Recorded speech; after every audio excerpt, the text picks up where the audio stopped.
আসমানের মালিক, ও কাবার মালিক, আমি গুনাহগার, এলাকার মানুষ আমাকে বিতাড়িত করে দিয়েছে।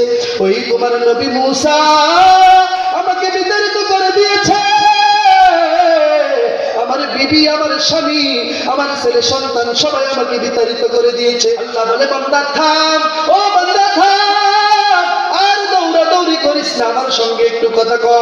সময় শেষ, তুমি বের হয়ে যাও, সময় শেষ, তুমি বের হয়ে যাও। বান্দা বলবে, আল্লাহ তুমি মালিকের কথা তো সত্য, তুমি মালিক তো ওয়াদা সত্য, তুমি মালিকের ওয়াদা কখনো খেলাপ হয় না। আল্লাহ আজকে তুমি কেন ওয়াদা খেলাপ করো? ওই বান্দা কিসের আবার ওয়াদা তোর লগে করলাম? বান্দা বলে, মালিক আপনার নবী কোরআনে বলেছে এই জান্নাতের ভিতরে যে একবার ঢুকবে সে আর কোনোদিন এখান থেকে বের হবে না। সুবহানাল্লাহ। আল্লাহ তুমি তো তওবা করেছো, তুমি তো ওয়াদা দিয়েছো এই জান্নাতে যে কোনো ভাবে একবার ঢুকবে সে এখান থেকে আর বের হবে না। আমাকে এখন বের হতে বলো। আল্লাহ বলে, জিবরাইল যা যা যা, আমার এই বান্দাকে 10 দুনিয়া পরিমাণ জান্নাতের মালিক বানিয়ে দাও। এই বান্দা তোমার জন্য, প্রতিটা মানুষের জন্য আল্লাহ তাআলা জান্নাত বানিয়ে রাখছেন, কিন্তু আমাদের কাজকর্ম আমাদেরকে জাহান্নামে নিয়ে যায়। পয়গম্বর মুসা আলাইহিস সালাতু ওয়াস সালাম ঘুমের থেকে উঠলেন, আল্লাহর ইবাদত করলেন। আল্লাহ স্বপ্ন দেখায়, ও নবী মুসা ওই মরুভূমির প্রান্তরে এক যুবক দুনিয়া থেকে চলে গেছে, তারা জানাজার নামাজ আদায় করো আর মানুষকে বলিয়া দাও ওই যুবকের জানাজার নামাজ যে পড়বে তার জীবনের সমস্ত গুনাহ মাফ হয়ে যাবে। হযরত মুসা আলাইহিস সালাম তার উম্মতকে ডাক দিয়া বলতেছে, ও উম্মত শুনছুনি বিশাল একটা অফার আইছে। ওই কিসের অফার? ওই দুনিয়ার জীবনের গুনাহ মাফ করার অফার। ওই কেমনে দুনিয়ার জীবনের গুনাহ মাফ কেমনে করবো, কিসের অফার? ওই উম্মত মরুভূমির প্রান্তরে একটা যুবক দুনিয়া থেকে চলে গেছে। আল্লাহ তাআলা ওহীর মাধ্যমে আমাকে জানিয়ে দিয়েছে তোমাদের এই বান্দাদের মধ্য থেকে যে ওই যুবকের জানাজার নামাজে শরীক হইবা আল্লাহ তাআলা তার জিন্দেগীর तमाम গুনাহ maaf করে দিবে। গুফতে মুসা বাখুদাদা তুহে তুর, গুফতে আহমদ বাখুদাদা আরশে নূর। মুসা আলাইহিস সালাম আল্লাহর সঙ্গে কথা বলতেছে, ও আল্লাহ ওই তোমার বান্দার আবদার করতেছে তার ওই যুবকের চেহারাটা একবার দেখবে, যেই যুবকের কারণে আজকে সমস্ত মানুষ গুনাহমুক্ত হয়ে যাচ্ছে। আল্লাহ তাআলা বলবে, দেখো এতে কোনো সমস্যা নাই। একদল মানুষ ওই যুবকের চেহারা দেখবে, এই যুবকের চেহারার পর্দা উঠাইয়া হতভম্ব হয়ে যাবে। হায় হায় হায়, নবী মুসা এটা তো অন্য কোন যুবক না, এই যুবককে চিনছনি? গত কয়েক বছর আগে আমাদের সমাজে জিনাখোর নামে যে পরিচিত ছিল, সবচাইতে গুনাহগার যে পরিচিত ছিল, সমাজের লোকেরা মিলে যাকে আমরা এলাকা ছাড়া করে দিলাম, দেশান্তর ছাড়া করে দিলাম, এটা তো সেই যুবক। পয়গম্বর মুসা আল্লাহর সঙ্গে কথা বলতেছে, আল্লাহ গো তাকে তো আমরা গ্রাম থেকে বের করে দিয়েছি, তাকে তো আমরা গ্রাম থেকে বিতাড়িত করে দিয়েছি, কিন্তু তার জানাজা পড়লে আজকে মানুষের গুনাহ মাফ হয়ে যাবে, এটা বুঝতে আর বাকি রইল না। আয় আল্লাহ, এটা কিভাবে সম্ভব? আল্লাহ তাআলা পয়গম্বর মুসাকে বলে, ও নবী মুসা যখন তুমি তাকে তাড়িয়ে দিছ একটা জঙ্গলের ভিতরে, ওই যুবক বসবাস করত, খাবার দাবার যা পাইতো তা খাইতো, ওই দিনের পর থেকে আর কোনোদিন আমার অবাধ্য করে নাই। মৃত্যুর সময় তার চোখ দিয়ে ঝরঝর পানি পড়তেছে আর বলতেছে, আসমানের মালিক, ও কাবার মালিক, আমি গুনাহগার, এলাকার মানুষ আমাকে বিতাড়িত করে দিয়েছে। ওই তোমার নবী মুসা আমাকে বিতাড়িত করে দিয়েছে। আমার বিবি, আমার স্বামী, আমার ছেলে সন্তান সবাই আমাকে বিতাড়িত করে দিয়েছে। আমার জন্মদাতা মা, আমার বাবা আমাকে বিতাড়িত করে দিয়েছে। আল্লাহ আমি খাটি দিলে তওবা করেছি তোমার কাছে। মালিক এখনো তোমার কাছে তওবা করি। আল্লাহ, আমি যদি এখানে মরে যাই, আমার শরীরটা শিয়ালে খাবে, কুকুরে খাবে, পোকামাকড় খেয়ে নষ্ট করে দিবে মালিক। আমি ঘাটি দিলে তওবা করতেছি, আর গুনাহ করব না। আয় আল্লাহ, মরণের পর আমার জানাজার ব্যবস্থা করে দিও। सूरज ने दिया अपने शुआओं को ये पैगाम, सूरज ने दिया अपने शुआओं को ये पैगाम, दुनिया ये अजब चीज को भी सुबह को भी शाम, दुनिया ये अजब चीज को भी सुबह को भी शाम। या रब मेरे आँखों में समा जाए मदीना, या रब मेरे आँखों में समा जाए मदीना, मदद से मेरा दिल में तमन्ना है मदीना, मदद से मेरा दिल में तमन्ना है मदीना। अल्हम्दुलिल्लाह। ঐতিহ্যবাহী সৈয়দপুর বাইতুল নূর নুরানি ও হাফিজি মাদ্রাসা কর্তৃক আয়োজিত আজকের তাফসিরুল কোরআন মাহফিলের সম্মানিত সভাপতি, অত্র এলাকার শিল্পপতি জনাব সুমন আহমেদ হানিফ সাহেব, অত্র প্রতিষ্ঠানের সভাপতি, শিক্ষক মণ্ডলী, মঞ্চে উপবিষ্ট হযরত উলামায়ে কেরাম এবং আমার সামনে উপবিষ্ট জাকিরিন শাকিরিন, পর্দার অন্তরস্থলের সম্মানিত দ্বীনী মা ও বোনেরা, আল্লাহর কাছে শুকর আদায় করি যে আল্লাহ তাআলা আমাদেরকে দুনিয়ার সমস্ত কাজ থেকে ফারেক করে, অবসর করে দ্বীনি কিছু কথা শোনার বলবার তৌফিক দান করেছেন। এই জন্য আমরা শুকর আদায় করি, বলেন আলহামদুলিল্লাহ। মোহতারাম হাজরিন, এই প্রতিষ্ঠান জান্নাতি একটা বাগানের মতো হয়ে গিয়েছে। সৈয়দপুর এলাকার মধ্যমণি যেটাকে বলা হয়, একটা ঈদগাহ, পাশে একটা মসজিদ, এর পাশেই তাহফিজুল কোরআন ভবন।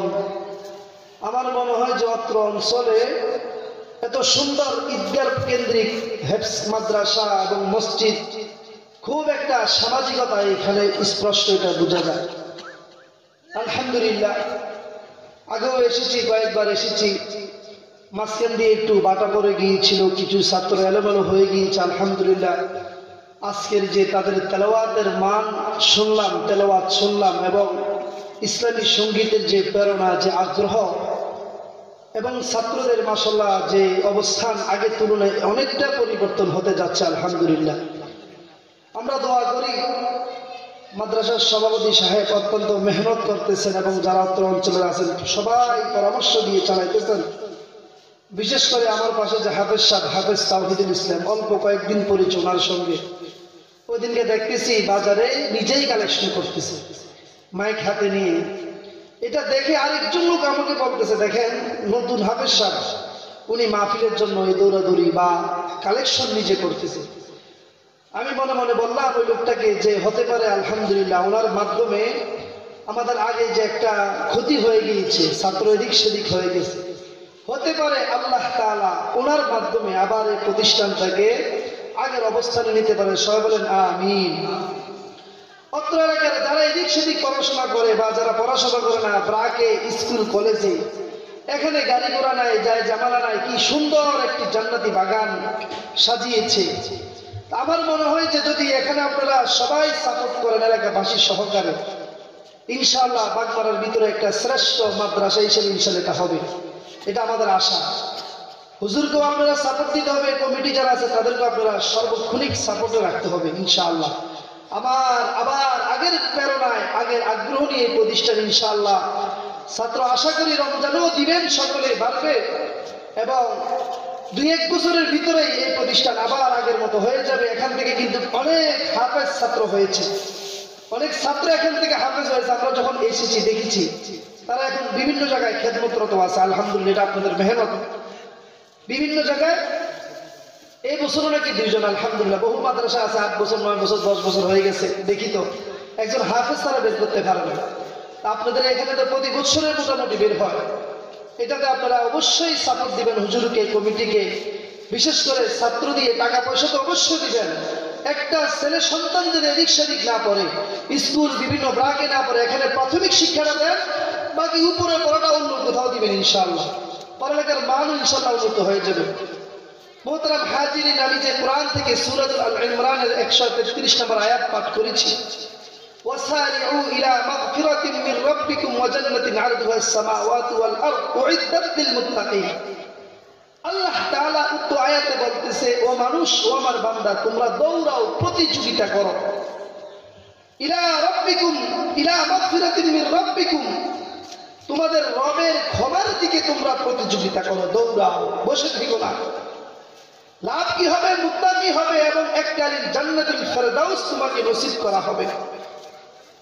আমরা বসে থাকি যে আমার হায়াত যদি 60-70 বছর হয় তখন আমি উমরা করব, হজ করব, আমার জীবনের শেষ প্রান্তে গিয়ে তওবা করব, আমার জীবনের শেষ সময় গিয়ে আমি ইস্তেগফার করে মসজিদমুখী হয়ে যাব। আমরা এই ফিকিরে থাকি। কিন্তু বলেন তো দেখি, একটা মিনিটের হায়াতের বিশ্বাস খাই। গত 2-1 দিন আগেও আমাদের সমাজের পরিচিত মুখ মাস্টার বাড়ি আমাদের জসিম ভাই মরহুম নব্বরাল্লাহু মারকাদাহু, আল্লাহ তাআলা ওনাকে জান্নাতুল ফেরদাউস নসিব করুন, উনি জীবনেও চিন্তা করেন নাই এইভাবে যে উনি এইভাবে অত অল্প সময়ে, সাদামাটা একজন মানুষ ছিল, অহংকার ছিল না, অভাব ছিল, মানুষকে কখনো প্রকাশ করে নাই, কিন্তু উনি চলে গেছে। গত রমজান থেকে এই রমজান পর্যন্ত বহু মানুষ চলে গেছে, আমরা অনেকের খবর নিতে পারি নাই। এই কারণে আল্লাহ বলে, তোমরা বসে থেকো না, তোমাদের হায়াতের দাম বেশি। বিশ্বনবী মুহাম্মদ রাসূলুল্লাহ বলে যে বরফের দিকে তাকাও, বরফ কিভাবে গলে যায়, তোমার জীবনের হায়াতটা ঠিক এইভাবে গলে যায়। একটা মাসআলা বলি, আপনারা বুঝবেন যে 1 মিনিটের হায়াতের কি দাম।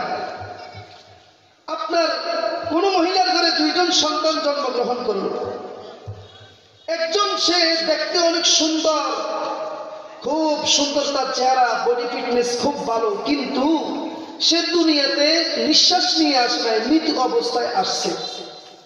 আরেকজন ছেলে, তার চোখ নাই, হাত নাই, পা নাই, কিন্তু সে দুনিয়াতে আসার সময় 1 মিনিটের হায়াত পেয়েছে, 2 মিনিটের হায়াত পেয়েছে, একটু পরে সে আবার চলে গেছে। বলেন তো দেখি, দুটোটার ভিতরে কোনো পার্থক্য আছে? বাস্তব দেখাতে দুজনেই মরে গেছে, একজন মৃত্যু এসেছে, আর একজন 1-2 মিনিট হায়াত পেয়ে দুনিয়া থেকে চলে গেছে। বাস্তব দেখতে যে দুজনের সমান, কিন্তু ইসলাম বলে এটা দুজনের কদর সমান না। ইসলাম বলে যেই শিশুটা একটা নিঃশ্বাস দিয়ে আসে নাই, কোন রকম দুনিয়াতে এসেছে, হায়াত পায় নাই, তাকে কাপড় দিয়ে, তাকে দাপন কাপড়ের প্রয়োজন নাই, কোন রকম তাকে কাপড় টাপড় পরাইয়া একটু মাটির নিচে দাপা চাপা দিয়ে রাখো, শেষ।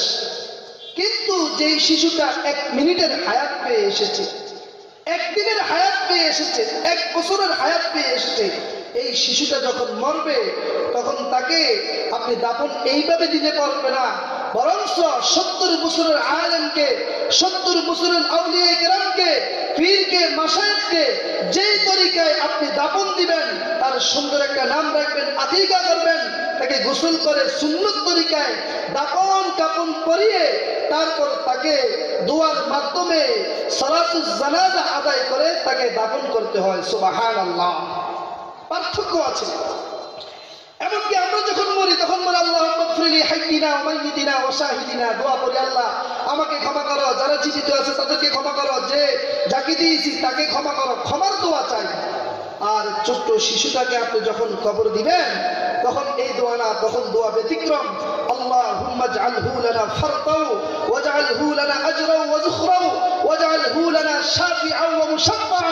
আয় আল্লাহ, এই নিয়ামত তুমি আমাকে দিয়েছ, তবে তার হায়াত আবার তুমি নিয়ে গিয়েছ, এখন তোমার কাছে দিচ্ছি, এই নিয়ামতের বদৌলতে কাল কিয়ামতের দিন আমাদেরকে নাজাতের ব্যবস্থা করে দিও। সুবহানাল্লাহ। 1 মিনিটের হায়াতের কি দাম বুঝাতে চাচ্ছি।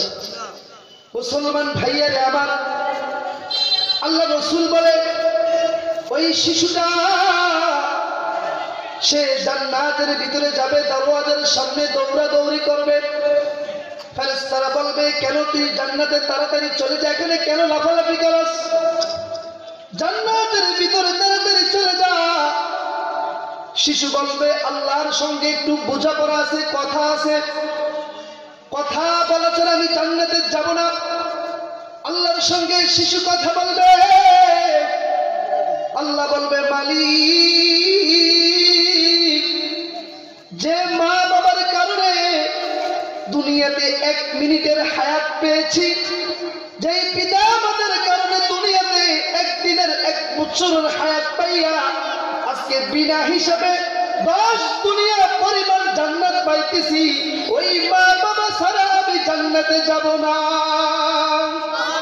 हकीकत से तू दुनिया पे खबर है, दुनिया की नुमाइश पर नजर है, नबी गोयम के ऐसे दुनिया जुदा बाश, बहर खार के बाशी बाजुदा बाश। আল্লাহ বলবে এই কথা বান্দা কয় হ্যাঁ আল্লাহ, যেই মা বাবার কারণে হায়াত পাইলাম, 10 দুনিয়া পরিমাণ জান্নাত পাইলাম, ওই মা বাবা ছাড়া জান্নাতে যাব না। আল্লাহ বলবে ও ফেরেশতা, তাকে অনুমতি দিয়ে দাও, সে দৌড় দিয়ে তার মা বাবাকে, তার আত্মীয় স্বজনকে, জাহান্নামীদেরকে টান দিয়ে তার সঙ্গে জান্নাতে চলে যাবে। বলেন না সুবহানাল্লাহ। 1 মিনিটের হায়াতের দাম, 1 মিনিটের জীবনের কি দাম। মুহতারাম হাজিরিন, আল্লামা জুন্নুন মিসরি রাহমাতুল্লাহ আলাইহি বলে তোমরা বরফ কলে যাও, ওখানে গিয়ে হায়াতের দাম বুঝবা। বরফ কলের মালিক বলে আছুমি কেউ আমার বরফ তাড়াতাড়ি খরিদ করো, গলে গলে শেষ হয়ে যাচ্ছে, তাড়াতাড়ি নিয়ে যাও, এটা আমার ফুজি একটু পরে শেষ হয়ে যাবে, শেষ হলে আর দাম থাকবে না। আমার আপনার 60-70 বছরের হায়াত, এটা আল্লাহর দেওয়া ফুজি। এই ফুজি যদি শেষ হয়ে যায়, কবর গিয়ে সারাদিনও যদি জিকির করি, একটা ফোঁটা সওয়াব অর্জন হবে না। আল্লামা আশরাফ আলী থানভী রাহমাতুল্লাহ আলাইহি ওয়াকায়াতে লিখেছেন, একটা কাঠুর জঙ্গলে গেল, জঙ্গলে যাচ্ছে, গিয়ে দেখতেছে কোথাও থেকে মেশকো আম্বরের সুগন্ধ আসতেছে।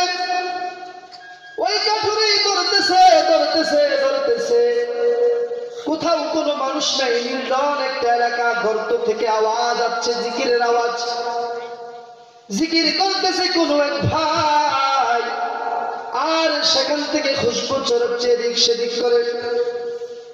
ওই কাঠুরে ওই লোককে বলে, খে ভাই কি তুমি, তোমার কি পরিচয়? আমি বনি ইসরায়েলের লোক, আমি বহু আগে দুনিয়া থেকে চলে গেছি, আজকে 400 বছর হয়েছে, তো তুমি এখানে কি করতেছ? বলে আমি দুনিয়া থেকে জিকির আজকাল বেশি বেশি করতাম, আল্লাহর কাছে আবদার জানাইছি, মাবুদ আমার দুনিয়া থেকে যাওয়ার পরে অন্ধকার কবরে একটু আমাকে জিকির করার তৌফিক করে দিও। আজকে 400 বছর ধরে আমি জিকির আজকাল করতেছি, মালিকের জিকির আজকাল করতেছি। এই কথা শুনে ওই কাঠুরে চিৎকার দিল, আল্লাহু আকবার বলে, আরে ভাই 400 বছর ইবাদত করো, না জানি তোমার কি পরিমাণ সওয়াব অর্জন হয়েছে।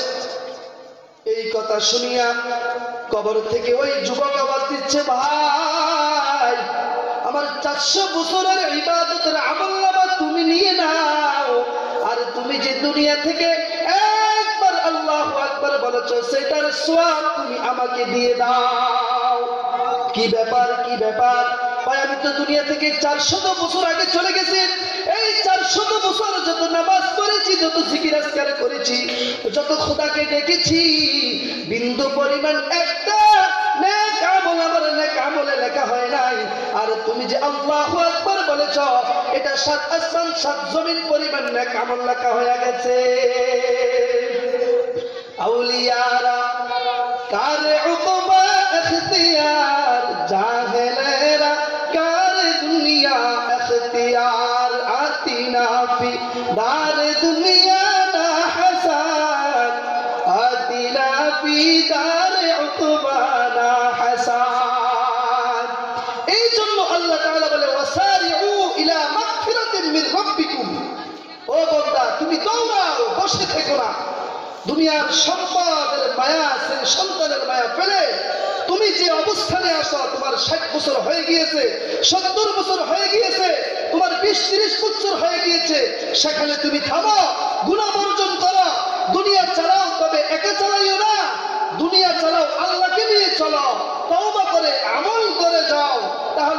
জন্য জান্নাত প্রস্তুত করা হয়েছে।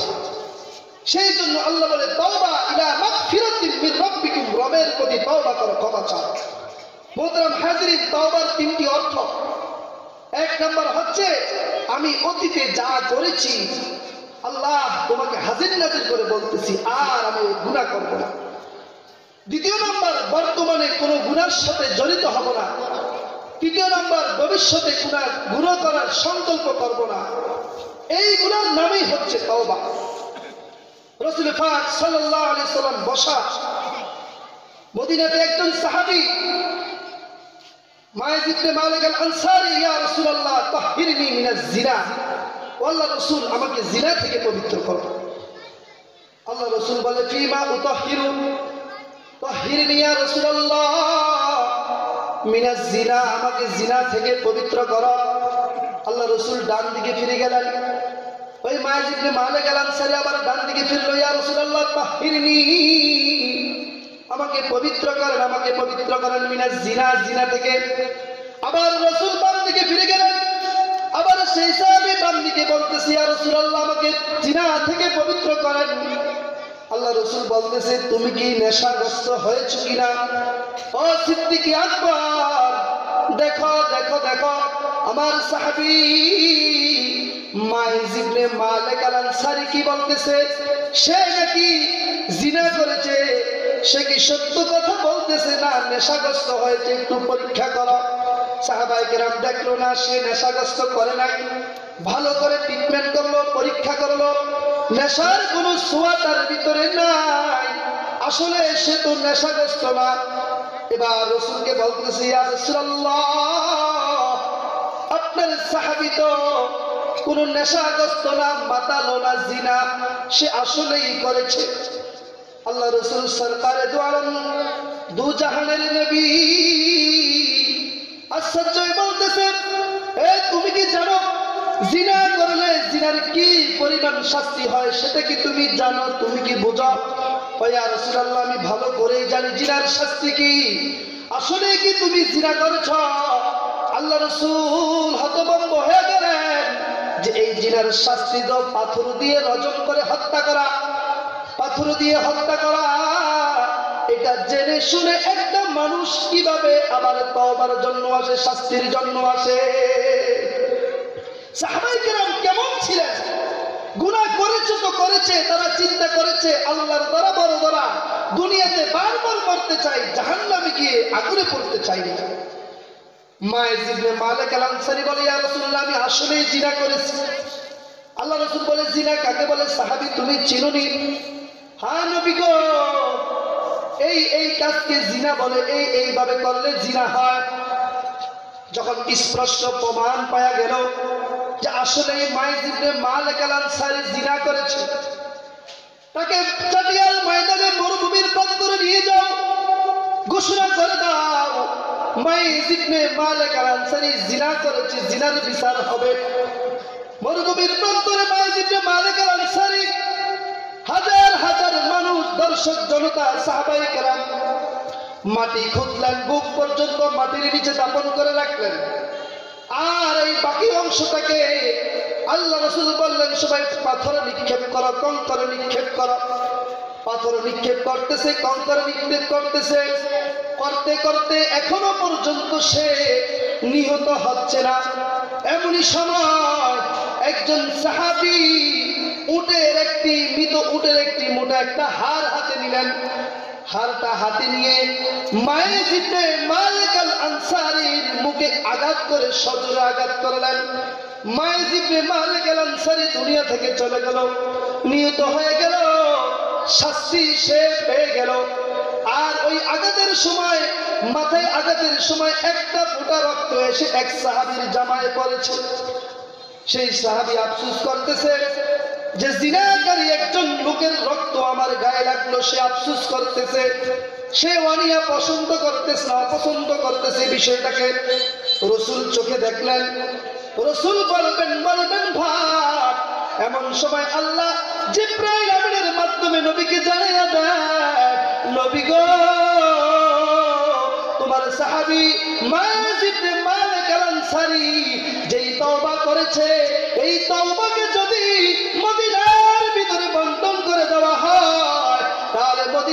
সমস্ত জিনাকারী আল্লাহ ক্ষমা করে দিবে। मेरे भाई दोस्तों बुजुर्ग अल्लाह ताला डाक दिए बोलतेছে कुल या इबादी अल्लज़ीना असरफू अला अनफुसिहिम ला तक़नतू मिन रहमतिल्लाह।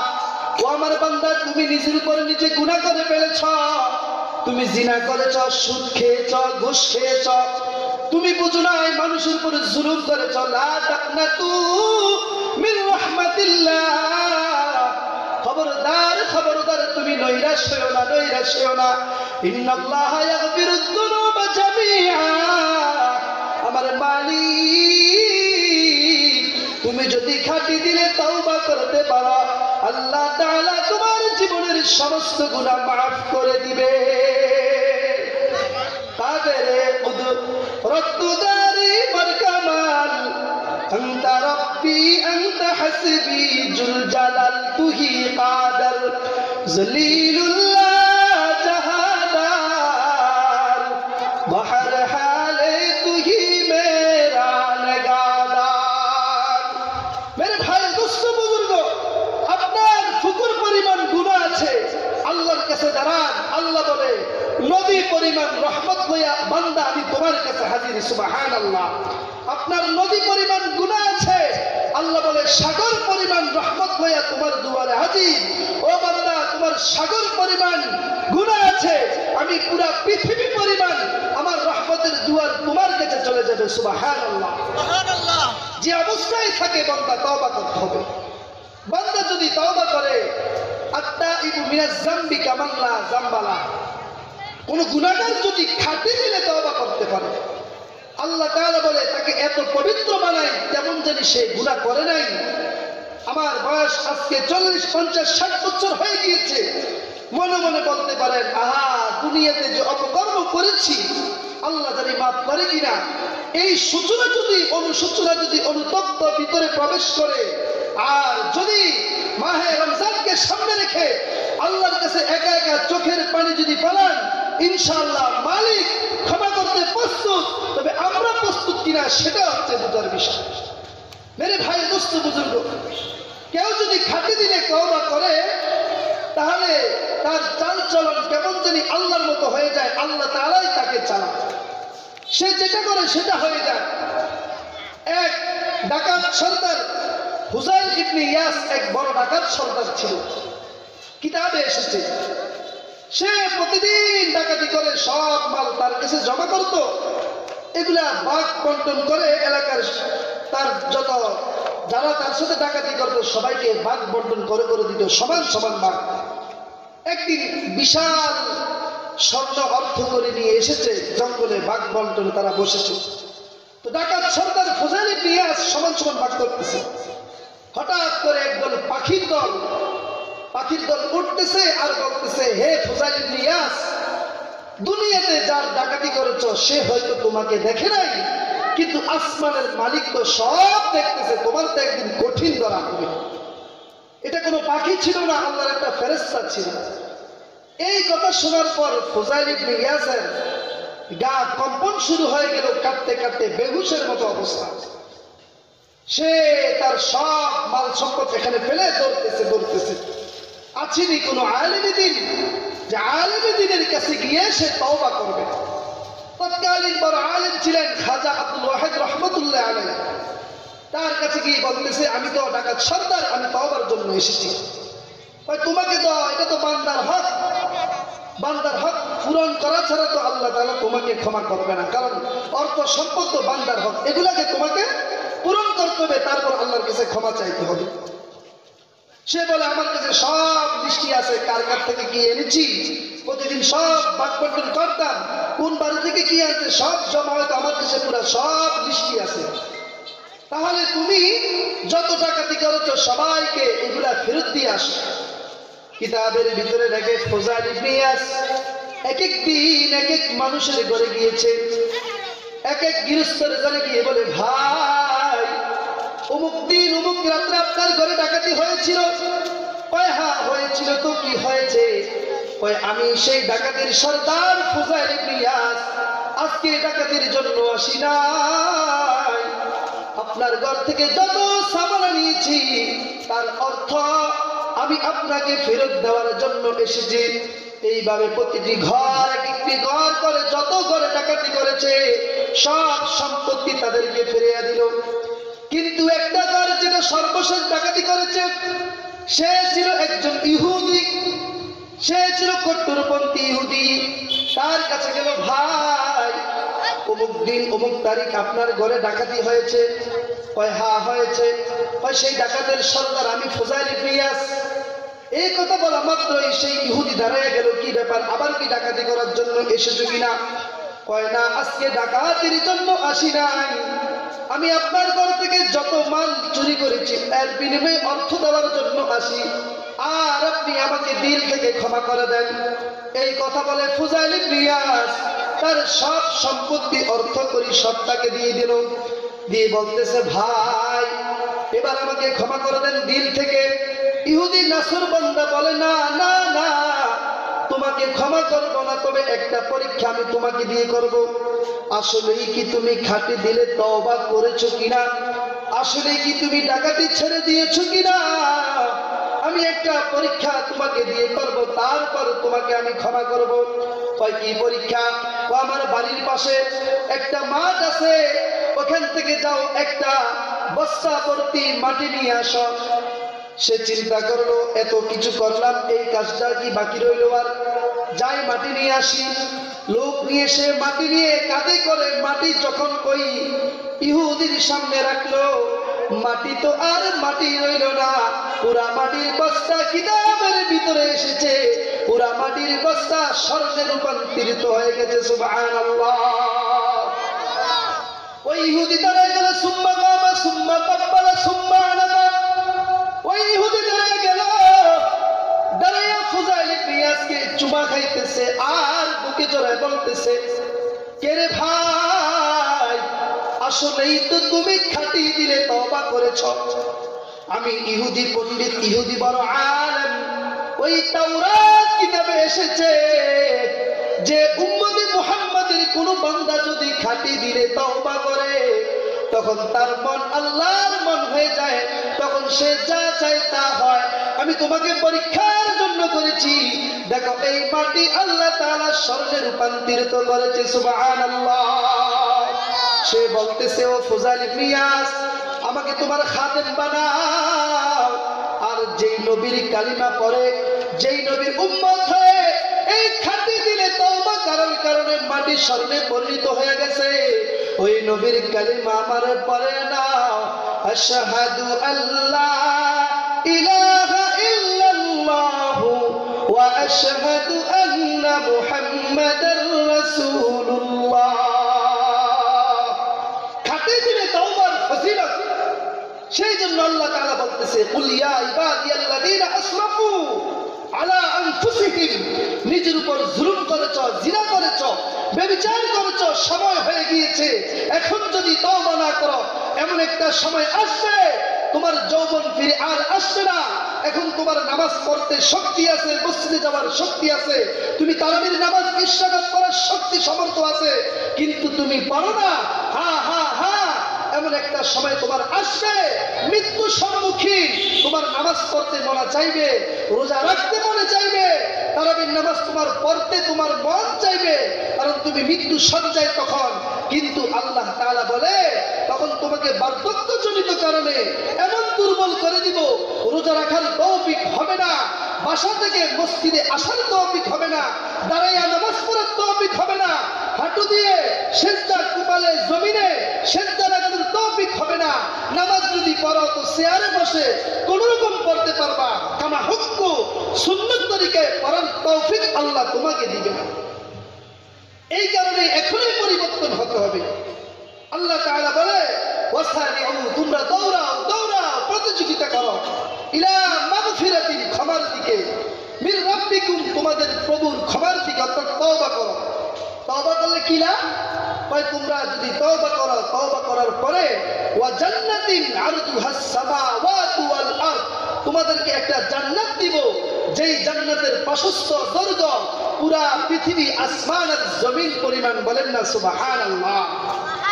উইদ্দাত লিল মুত্তাকিন, এই জান্নাত কাদের জন্য? তওবা করিয়া ইবাদত লাগি যাও, এই জান্নাত বান্দা তোমার জন্য আল্লাহ তাআলা ঠিক করেছে।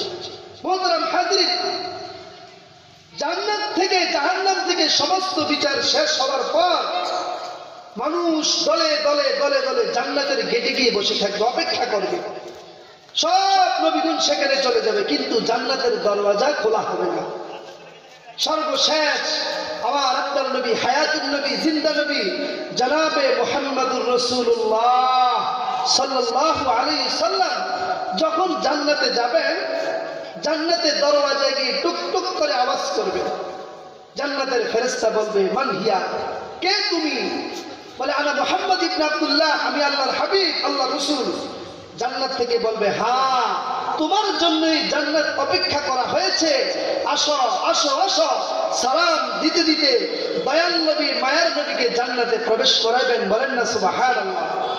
পৃথিবীর বুকে যত নবী আছে সর্বপ্রথম জান্নাতে আমাদের নবী সর্বপ্রথম প্রবেশ করবে, তারপর সমস্ত নবী এক এক করে প্রবেশ করবে। নবীরা শেষ, রাসূলরা শেষ, তারপর আসবে উম্মত।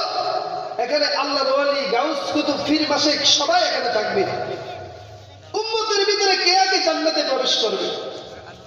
আল্লাহ রাসূল সরকারে দো আলম বলে, সেদিন নবীদের ভিতরে যেমন আমাকে শ্রেষ্ঠত্ব দেওয়া হবে, ঠিক উম্মতের ভিতরেও সিদ্দিকে আকবর আবু বকরকে জান্নাতে ঢুকাইয়া শ্রেষ্ঠত্ব দেওয়া হবে, বলেন না সুবহানাল্লাহ। সাইয়্যিদুল কাওনাইন খাতমুল মুরসালিন আখির আমদ বুদে ফখরুল আউয়ালিন শুধু ওজুদাস রাহমাতাল লিল আলামিন মসজিদে উশুদ हमारो ये ज़मीन शरीअत हो तरीक़त हो तमामी हकीकत में मुहम्मद की गुलामी। अल्लाह रसूल बोले, ओ साहाबारा रे, নবীদের ভিতরে আমাকে আগে জান্নাতের ভিতরে ঢুকানো হবে, এরপর আদম আলাইহিস সালাম, এরপর নবী নূহ, এরপর ইব্রাহিম, এইভাবে সকল নবীরা জান্নাতে যাবে। তারপর উম্মতের সিরিয়াল, উম্মতের ভিতরে সর্বপ্রথম হযরত আবু বকর, হযরত ওমর, হযরত উসমান, হযরত আলী, এইভাবে একে একে আমার উম্মত প্রবেশ করার পর আদম আলাইহিস সালামের উম্মত, মুসা নবীর উম্মত, ইব্রাহিম নবীর উম্মত, অন্যান্য নবীর উম্মতরা তারপরে জান্নাতে প্রবেশ করবে, বলেন না সুবহানাল্লাহ। কৌনাইন কা মুখতার খুদা তুমকো বানায়া, কৌনাইন কা মুখতার খুদা তুমকো বানায়া, উম্মত কা নিগাহবান খুদা তুমকো বানায়া, উম্মত কা নিগাহবান খুদা তুমকো বানায়া। এই জান্নাতে ঢোকার আগে জান্নাতের দুই পাশে দুটা ঝর্ণা থাকবে। ডান পাশের যে ঝর্ণা, এই ঝর্ণার পানি যখন কেউ পান করবে, সাথে সাথে আমাদের মানুষের যে মানুষত্ব স্বভাব, যেটা দেখলেই ঝগড়াঝাগড়ি করা, মারামারি করা, মেজাজ গরম হয়ে যাওয়া, খাবার দাবার খেলে বাথরুম হওয়া, প্রস্রাব হওয়া, বমির উদ্বেগ করা, মানুষত্বের যত স্বভাব, জমজমের এই কূপের পানি পান করার সঙ্গে সঙ্গে মানুষত্বের সমস্ত স্বভাব দূর হয়ে যাবে, বলেন না সুবহানাল্লাহ। বাম পাশে আরেকটা ঝর্ণা, আল্লাহ রাসূল বলে, ও আমার উম্মত, বাম পাশে একটা ঝর্ণা থাকবে, ওই ঝর্ণার পানি যে পান করবে, আল্লাহ তাআলা তাকে 5 গুণে গুণান্বিত করবেন, বলেন না সুবহানাল্লাহ। বাম পাশের ঝর্ণার পানি পান করার পর 5 গুণে গুণান্বিত করবেন। 1 নম্বর গুণ, কোনো বাইটা মানুষ, ছোটখাটো মানুষ জান্নাতে যাবে না, অর্থাৎ সবাই লম্বা হয়ে যাবে। লম্বা দিবে কার মতো? হযরত আদম আলাইহিস সালামের মতো। কিতাবে এসেছে উনি 60 হাত লম্বা ছিলেন। ঠিক প্রতিটা মানুষ জান্নাতে প্রবেশ করার সময় 60 হাত দৈর্ঘ্য লম্বা হয়ে যাবেন, বলেন না সুবহানাল্লাহ। দ্বিতীয় নম্বর, কোনো কালো মানুষ জান্নাতে যাবে না। আল্লাহ রাসূল বলে দুনিয়াতে সবচাইতে সুন্দর নবী বানিয়ে পাঠিয়েছেন আমাকে, তারপরে পয়গম্বর ইউসুফকে। তবে পয়গম্বর ইউসুফের সৌন্দর্য ছিল আলাদা, চমৎকার। আমার সৌন্দর্য হচ্ছে পৃথিবীর ভিতরে শ্রেষ্ঠ, আমারটা হচ্ছে আল্লাহর নূর দ্বারা বানানিত। কিন্তু পয়গম্বর ইউসুফকে আলাদা একটা সৌন্দর্য দিয়েছে। ও মানুষ, ওই জান্নাতে ঢোকার পর পৃথিবীর সমস্ত মানুষের চেহারার সৌন্দর্য নবী ইউসুফ আলাইহিস সালামের মতো হয়ে যাবে। বলেন না সুবহানাল্লাহ। मैं सूरत यूसुफ को नहीं चाहने वाला, ऐसे के मानद नहीं मैं आशिक लैला। मैं आशिक लैला हूँ मगर अश्क निराला, मैं आशिक लैला हूँ मगर अश्क निराला। ये जुमला ये जहाँ जैसे तजल्ली से उजाला, ये जुमला ये जहाँ जैसे तजल्ली से उजाला। দুনিয়াতে মানুষ কালো হইলে মন খারাপ করে ফেলে, ওই চেহারার ভিতরে যদি দাড়ি উঠে বিবি মন খারাপ করে ফেলে। দুনিয়ার ভিতরে মানুষ যদি একটু চেহারার ভিতরে মুরব্বিয়ানা বয়সের চাপ পড়ে যায়, তার মনটা খারাপ হয়ে যাবে। আল্লাহর নবী বলে ওই পানি পান করার সঙ্গে সঙ্গে একদম তাকে পয়গম্বর ইউসুফের মতো সৌন্দর্য দেওয়া হবে। সুবহানাল্লাহ। তৃতীয় নম্বর গুণ, তাকে যৌবকবান বানাইয়া 33 বছরের যুবক যুবতী যেমন স্ট্রং থাকে, পয়গম্বর বলে তাকে 33 বছরের যুবক যুবতী বানাইয়া পাঠাইবে। চতুর্থ নম্বর গুণ, তার কণ্ঠ দিবে পয়গম্বর দাউদের মতো। ওই পয়গম্বর দাউদ যখন কিতাব পড়তেন, ওই সমুদ্রের মাছ পানির কিনারায় চলে আসতো। ওই সমুদ্রের মাছ পানির গভীর থেকে উঠে এসে দাউদ আলাইহিস সালামের তেলাওয়াত শুনতেন। আল্লাহর নবী বলে ও আমার সাহাবীরা, জান্নাতের যখন ঢুকবে চতুর্থ নম্বরে যেই গুণ দেওয়া হবে সেই গুণ হলো পয়গম্বর দাউদের মতো কণ্ঠ দেওয়া হবে। বলেন না সুবহানাল্লাহ। পঞ্চম নম্বরে গুণ, আল্লাহর নবী বলে ও আমার উম্মত, পঞ্চম নম্বর গুণ তোমাকে সবচেয়ে সুন্দর চরিত্রবান বানাইয়া পাঠানো হবে।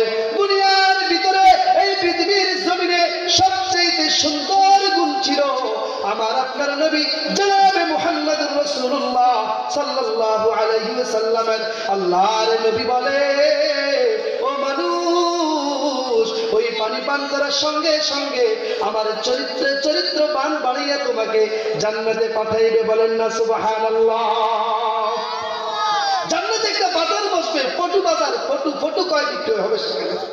দেখবেন দুনিয়াতে আগের মানুষ সালমান শাহর ছবি ঘরে রাখতো, মান্নার ছবি, বিভিন্ন নায়ক নায়কের ছবি, সে তাকে মহব্বত করে। তো জান্নাতের ভিতরে বাজারের ভিতরে ফটো কয় বিক্রয় হবে। ইন্না ফিল জান্নাতি লাসুকান ইউকালু লাহু সুকে তুবা, জান্নাতে একটা বাজার বসবে, যে বাজারের নাম হচ্ছে সুকে তুবা। বাজারে গিয়ে দেখবে সুন্দর সুন্দর ফটো কিনবে নেক আমল দিয়ে, আর বলবে আল্লাহ এই ফটোর মতো যদি আমি হয়ে যেতাম, সঙ্গে সঙ্গে ওই মানুষকে ওই ফটোর মতো বানায় ফেলবে। বলেন না সুবহানাল্লাহ। ফটোর মতো হইয়া সুন্দর হইয়া যখন তার বিবির কাছে যাবে, বিবি দেখে দৌড় দিবে, কে তুমি, কি তোমার পরিচয়, তোমাকে তো চিনি না, এখানে পর্দা করতে হবে, আমার ঘরে তুমি আইসো না।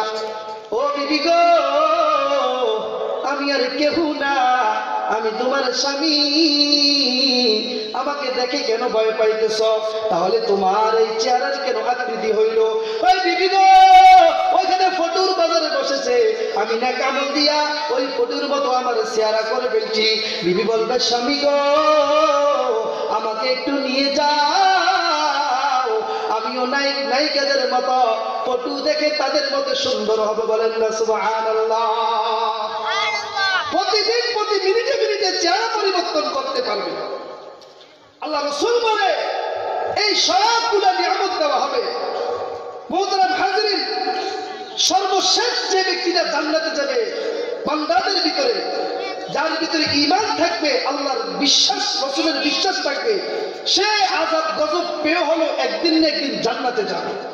বুখারী শরীফের হাদিস, সর্বশেষ যে ব্যক্তি জান্নাতে যাবে, মানে একদম জ্বলতে জ্বলতে, 1000 বছর জ্বলতে জ্বলতে পুরা অঙ্গার হয়ে যাবে, কয়লা হয়ে যাবে। সে জান্নাতের এক কোণায় বসে বসে আল্লাহকে ডাকবে, ইয়া হান্নান, ইয়া মান্নান, ইয়া রহমান। আল্লাহ বলো, জিব্রাইল দেখো দেখো জাহান্নাম থেকে কে আমাকে ডাকতেছে। এই জিব্রাইল কে বলবে, বান্দা কেন আল্লাহরে ডাকস? আমি আমার মাওলারে ডাকি, তুমি কেন ফেন ফেন করো? আল্লাহর সঙ্গে একটু কথা বলার ব্যবস্থা করে, বলেন না সুবহানাল্লাহ। বান্দা বলবে, আল্লাহ বহুত বছর ধরে জাহান্নামে চলতেছি, আর ভালো লাগে না। ওই যে দেখা যায় জাহান্নাম, ওই জাহান্নামের গেটের পাশে একটু আমাকে সেখানে যাওয়ার ব্যবস্থা করে দাও। এক কোণায় থাকতে থাকতে আমি শেষ হয়ে গিয়েছি। আল্লাহ তাআলা জিব্রাইলকে বলবে, জিব্রাইল যা, আমার নরিয়া বান্দাদেরকে তুই একটু জাহান্নামের কিনারায় রাখ।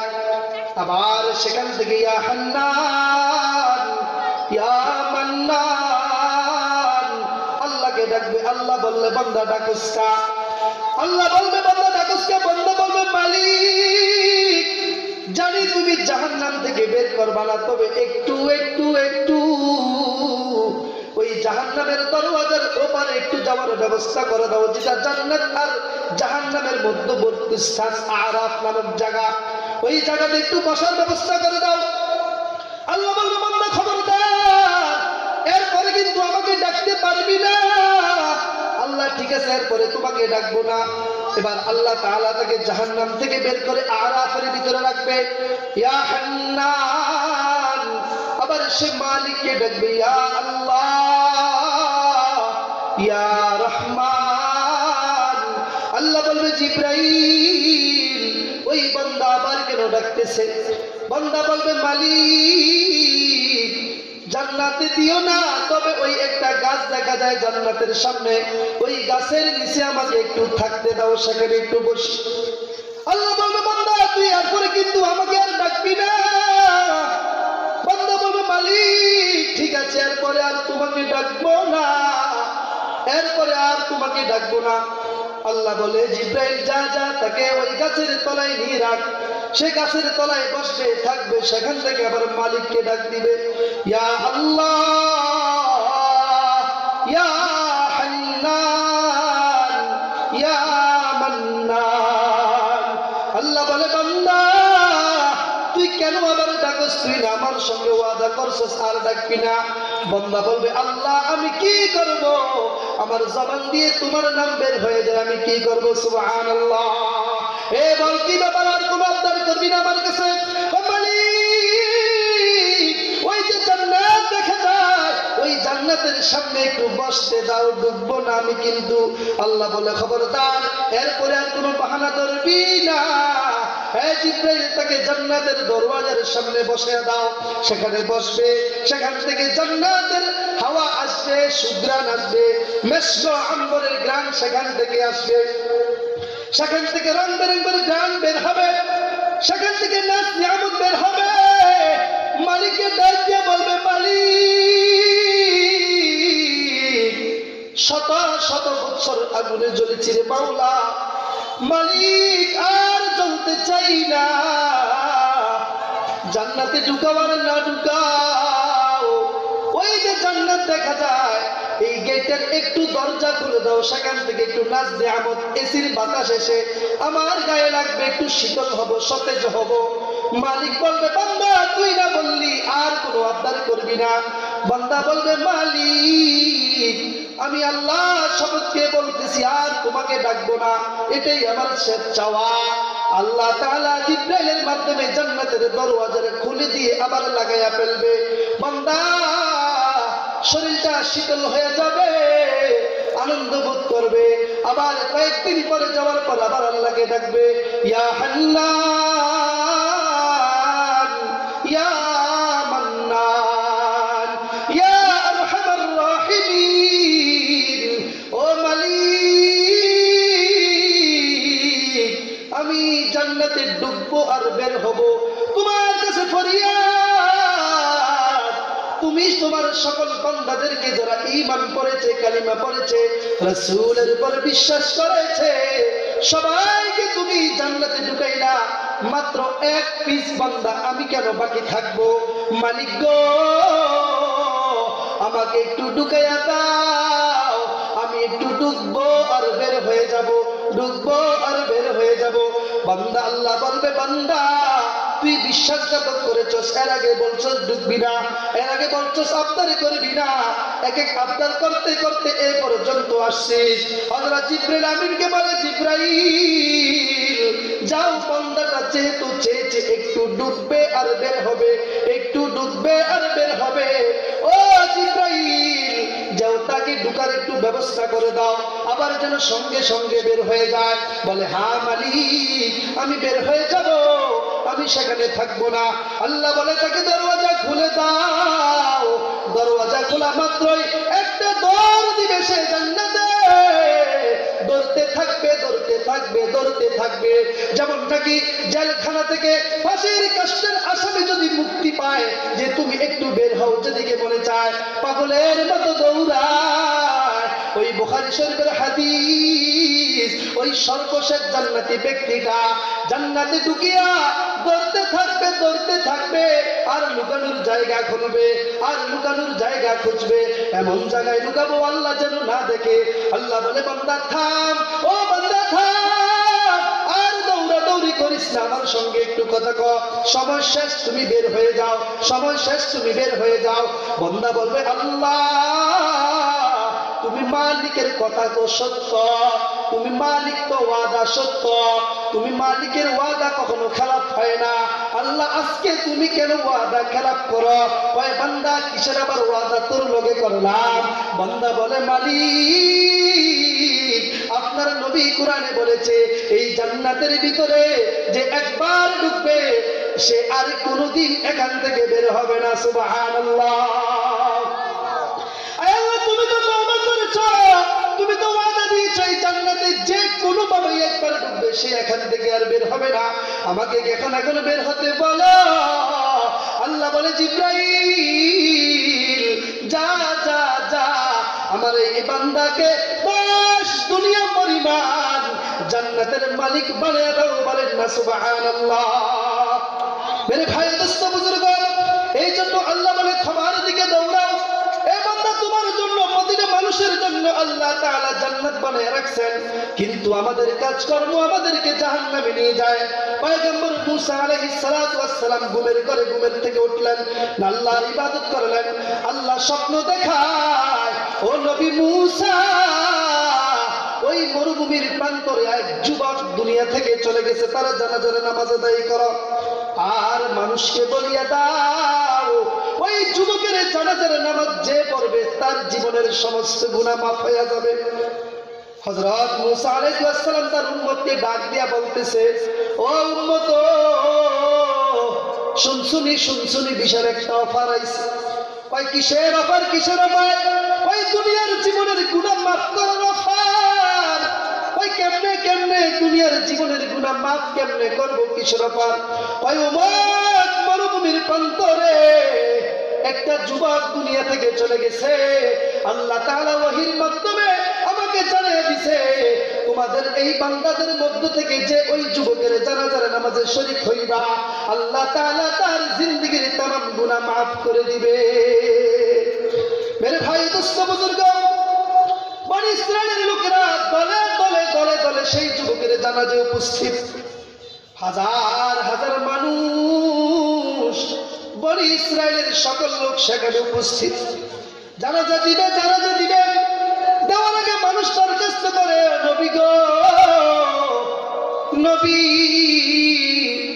জানাজা তো দিয়ে ফেলবো, দাফন করে ফেলবো, কিন্তু তোমার কাছে একটা আবদার, যেই যুবকের জানাজার নামাজ পড়লে জিন্দেগীর तमाम গুনাহ মাফ হয়ে যাবে, ওই যুবককে একটু দেখতে চাই, ওই যুবকের একটু খোঁজ খবর নিতে চাই।